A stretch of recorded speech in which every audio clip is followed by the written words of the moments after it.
Hello guys, welcome you all. तो आज की इस वीडियो में हम लोग बात करने वाले हैं स्टॉप वॉच। जी हाँ, स्टॉप वॉच क्या होता है आप तो जानते ही होंगे, लेकिन इसको बनाते कैसे, इसके पीछे लॉजिक क्या है, वो चीज़ अगर प्रोग्रामर बनना चाहते हो या कोडिंग करना चाहते हो या इस टाइप की एप्लीकेशन आप डेवलप करना चाहते हो तो आपके लिए काफ़ी ज़्यादा हेल्पफुल और यूज़फुल रहेगा कि आप उसके इन डेप्थ नॉलेज आप ले पाएंगे कि उसमें क्या क्या प्रोग्रामिंग हुई है और किस तरीके से लॉजिक उसमें लगाया गया है और उस लॉजिक को लगाने के बाद किस तरीके से हमारा जो एप्लीकेशन वो काम कर रहा है। ठीक है, तो पूरा ओवरव्यू हम आज के इस वीडियो में हम देखने वाले हैं। ठीक है, तो गाइज चलिए बिना किसी देरी के इस वीडियो को स्टार्ट करते हैं। ऑलराइट गाइज, मैं आ गया हूँ अपने कंप्यूटर स्क्रीन पे और चलिए अपना एप्लीकेशन है उसको रन करते हैं। तो जस्ट यहाँ पे मैं इसको क्लिक करूँगा और हमारा एप्लीकेशन रन हो चुका है। ठीक है, तो यहाँ पे देखिए स्टॉप वॉच लिख के आ रहा है, यहाँ पे टाइमर भी 0 पे है। अब इसको हमने स्टार्ट किया नहीं है और यहाँ पे देख सकते हैं हमारे पास 4 बटन है। ठीक है, काफ़ी ब्यूटीफुल ये दिख रहा है। तो स्टार्ट, स्टॉप, रीसेट और स्विच मोड, ये 4 हमारे पास बटन है। ठीक है, अब ये प्रॉपर काम कर रहे हैं कि नहीं इसको अपन चेक कर लेते हैं। तो चलिए सबसे पहले हम स्टार्ट करेंगे, स्टार्ट बटन से ही। ठीक है, तो स्टार्ट करेंगे तो ये चलना स्टार्ट हो जाना चाहिए। तो देखिए ये चलना स्टार्ट हो चुका है। अब इसको स्टॉप करना चाहेंगे तो आप स्टॉप भी कर सकते हैं। तो देखिए हमारा स्टॉप वॉच जो है स्टॉप हो चुका है। अब इसको अगर आप रीसेट करना चाहते हो तो रीसेट का भी हमने यहाँ पे ऑप्शन दिया हुआ है। फिर से आप उसको स्टार्ट करना चाहते हैं तो आप स्टार्ट कर सकते हैं। ठीक है, रीसेट हो गया, फिर से स्टार्ट करेंगे, ये फिर से स्टार्ट हो गया। ठीक है, तो ये हमारा हो गया स्टॉप वॉच। अब चलिए इसके दूसरे फंक्शनैलिटी हम चेक कर लेते हैं। तो उसके लिए पहले हम इसको रीसेट कर लेते हैं। ठीक है, अब रीसेट हो गया, स्टॉप वॉच मोड पे है। अब हमारे पास एक और ऑप्शन है या मोड है जिसको हम बोल सकते हैं मोड। तो स्विच मोड का ऑप्शन है हमारे पास। स्विच मोड पे जैसे आप क्लिक करते हैं तो वो टाइमर हमारे पास आ जाएगा। ठीक है, तो जैसे हमारे पास टाइमर आएगा हमें टाइम सेट करना होगा। ठीक है, कुछ टाइम मतलब मिनट्स में कुछ टाइम हमें देना पड़ेगा, जैसे कि 5 मिनट 10 मिनट जो भी आप टाइम देना चाहते हैं, लेकिन वो क्या है मिनट्स में होना चाहिए। ठीक है, ऐसा हमने उसमें जो है वैलिडेशन लगाया हुआ है। तो चलिए क्लिक करते हैं स्विच मोड पे। तो जैसे मैंने स्विच मोड पे क्लिक किया देखिए सेट टाइमर का ऑप्शन आ चुका है और यहाँ पे please enter the timer duration in minutes करके लिखा हुआ है। ठीक है, तो यहाँ पे एक डिस्क्रिप्शन है कि हमें टाइम जो है मिनट्स में ही इनपुट करना है। तो यहाँ पे बाय डिफ़ॉल्ट मैंने 5 मिनट सेट करके रखा हुआ था, तो यहाँ पे मैं अभी 10 मिनट सेट कर लेता हूँ। ठीक है, जस्ट हमें टेस्ट करना है इसलिए। अब ओके पर मैं क्लिक करता हूँ। तो जैसे आप ओके पर क्लिक करते हैं 10 मिनट का टाइमर जो है हमारे पास सेट हो चुका है। अब क्या होगा, जैसे हम स्टार्ट पर क्लिक करेंगे तो टाइमर क्या करता है, समय को क्या डिक्रीज़ करते जाता है ना।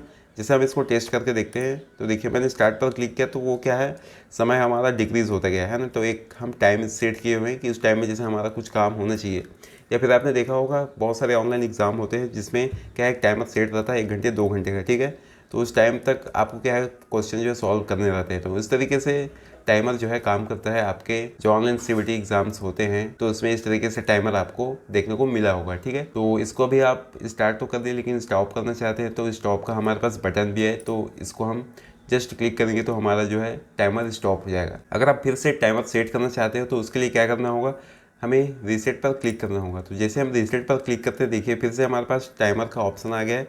तो इसको अभी हम क्या है 20 मिनट का टाइम सेट कर सकते हैं। यहाँ पे ओके पर क्लिक करेंगे देखिए 20 मिनट का हमारे पास टाइमर सेट हो चुका है। ठीक है, तो इस तरीके से हमारा जो टाइमर और स्टॉप वॉच का जो है फंक्शन काम कर रहा है। अब इसके बाद अगर आप स्विच मोड करना चाहते हो, फिर से आप स्टॉप वॉच मोड पे जाना चाहते हो तो उसके लिए जस्ट आपको क्लिक करना है स्विच मोड पे। तो देखिए स्विच मोड जैसे आपने क्लिक किया स्टॉप वॉच मोड पे आ गया और यहाँ पे वैल्यू पूरी क्या है 0 हो गई। तो इस तरीके से हमने इसके अंदर कोडिंग करा हुआ है। चलिए अब मैं कोडिंग पार्ट आपको दिखा देता हूँ, जस्ट आपको थोड़ा सा पता चल जाए कि इसके अंदर क्या क्या हमने कोडिंग किया हुआ है। ठीक है, तो इसको मैं अभी क्लोज़ करता हूँ और हमारे जो प्रोजेक्ट है उस पर चलते हैं।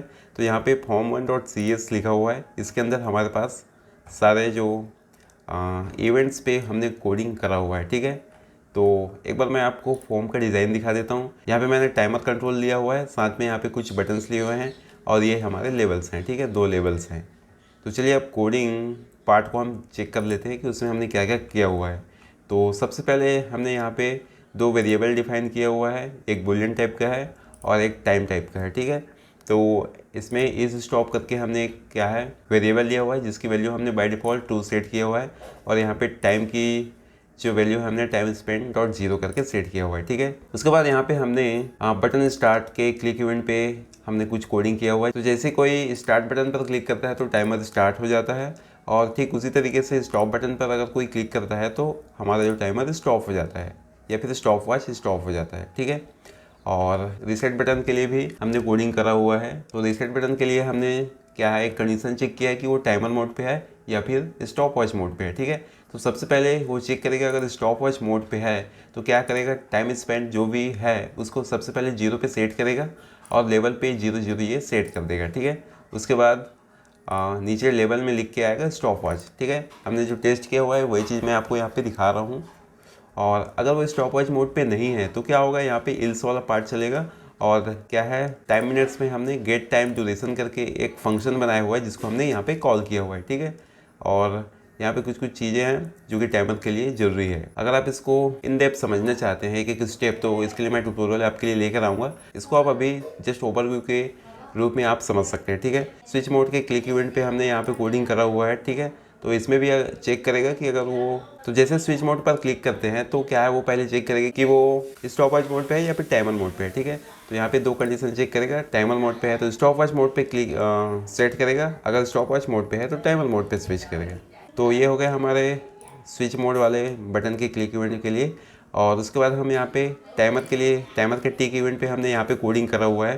तो यहाँ पे भी क्या है, तो यहाँ पे भी कंडीशन चेक करेगा, अगर वो स्टॉप वॉच मोड पे है तो क्या करेगा, वो टाइम को इंक्रीज़ करते जाएगा, टाइम पे वैल्यू सेट करते जाएगा, क्या है 10 मिली सेकेंड का। ठीक है, और अगर वो स्टॉप वॉच मोड पे नहीं है, वो क्या है टाइमर मोड पे है, तो टाइमर मोड पे अगर है तो क्या है, वैल्यू को डिक्रीज़ करते जाएगा। तो यहाँ पे सबट्रैक्ट वाला हमारा जो फंक्शन है वो काम करेगा। ठीक है, 10 मिली सेकेंड से उसकी वैल्यू को डिक्रीज़ करते जाएगा और जब टाइम डिक्रीज़ हो जाएगा, अगर 0 या 0 से छोटा हो जाएगा वैल्यू, ठीक है, तो उसके बाद हमारे पास मैसेज बॉक्स में एक वैल्यू शो होगी, एक मैसेज बॉक्स आएगा, तो उसमें क्या है, टाइम इज़ अप करके आपको एक मैसेज मिलेगा। ठीक है, तो इस तरीके से हमने टाइमर के टिक इवेंट पे कोडिंग किया हुआ है और ये हमारा गेट टाइम ड्यूरेशन का फंक्शन है। ठीक है, तो टाइम ड्यूरेशन लेने के लिए जैसे एक प्रॉम्प्ट हमारे पास आया था कि 5 मिनट 10 मिनट जो भी टाइम आप सेट करना चाहते हो टाइमर के लिए, तो उसके लिए हमने एक गेट टाइम ड्यूरेशन का फंक्शन बनाया है जिसमें हमने माइक्रोसॉफ्ट के विजुअल बेसिक इंटरेक्शन और इनपुट बॉक्स का सहारा लिया हुआ है। ठीक है, तो इस तरीके से इसमें कुछ कोडिंग्स हमने करी हुई है। तो ओवरऑल गाइस मैं आपको बताना चाहूँगा कि हमारा जो ये एप्लीकेशन, अगर आप इसको बनाना चाहते हो तो मैक्स टू मैक्स आपको आधे घंटे से ज़्यादा समय नहीं लगेगा और इसको आप बनाकर रेडी कर सकते हैं। ठीक है, तो अगर आपको इसका ट्यूटोरियल चाहिए तो आप मुझे कमेंट कर सकते हो, मैं इसके लिए ट्यूटोरियल आपके लिए लेके आ सकता हूँ। ठीक है, तो गाइस ये थी हमारी ओवरव्यू स्टॉप वॉच के बारे में। इस टाइप की एप्लीकेशन आप बनाना चाहते हो या फिर आपको सोर्स कोड चाहिए तो आप मुझे कमेंट कर सकते हो, और इसका ट्यूटोरियल भी आपको चाहिए तो आप नीचे कमेंट में ट्यूटोरियल लिख सकते हैं। अगर 10 से ज़्यादा इसमें कमेंट आए तो मैं इसके लिए ट्यूटोरियल लेके आऊँगा और बहुत ही आसान तरीके से मैं आपको समझाऊँगा कि इसमें क्या क्या फंक्शनैलिटी हमने यूज़ किया है और कैसे इसको इम्प्लीमेंट करेंगे, इसके पीछे क्या लॉजिक मैंने लगाया है और ये इसकी फंक्शनैलिटी कैसे काम कर रही है। ठीक है, तो आज के लिए बस इतना ही गाइस, आपसे मुलाकात होगी नेक्स्ट वीडियो में। Till then guys, good bye.